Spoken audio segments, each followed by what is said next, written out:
Southwest Florida has a wealth of ways to get outside and get a first-hand look at the flora and fauna this area has to offer.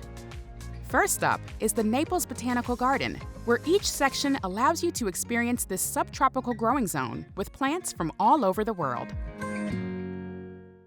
When you are this far south in Florida, we're really in the tropics.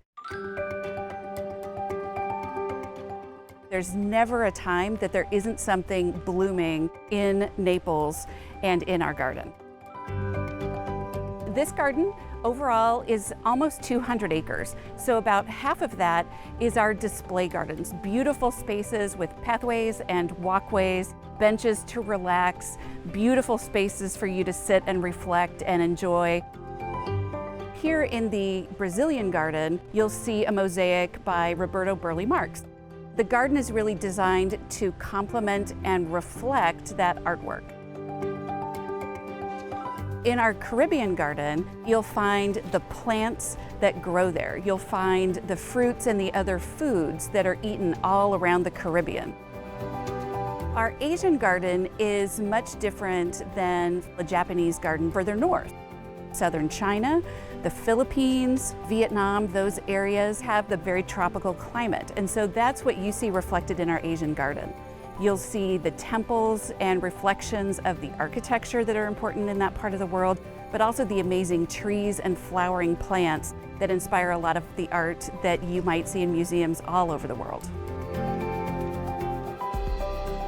Something closer to home is our Florida garden, and that's where we really showcase palm trees, plumeria, all of the flowering plants, things that attract birds and butterflies, and the water features that are very unique here but can be really beautiful.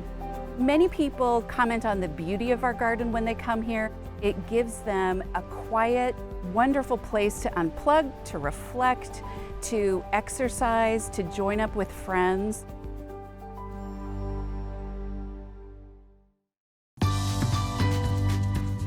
Just outside Marco Island is Rookery Bay National Research Preserve, stretching across 110,000 acres of pristine mangrove forest, uplands, and protected waters.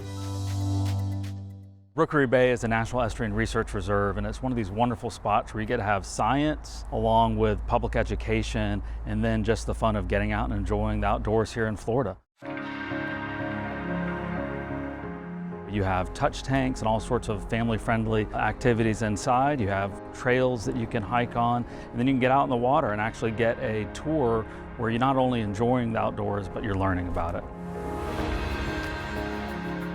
People move here because of the environment. They love the quality of water. They love the resource we have. You can't protect that without having protected lands. The lands you see around us that are part of the aquatic preserve filter the water, make sure that you have the quality of water that we need, both for ourselves as humans, but also for the animals around us. When you visit a beach in an aquatic preserve or a state park, you get the experience of what beaches used to be like. And so you have sea oats and sand dunes, shells that you wouldn't see anywhere else, cactus on the beach, a biodiversity that you would not see in your typical developed beach line.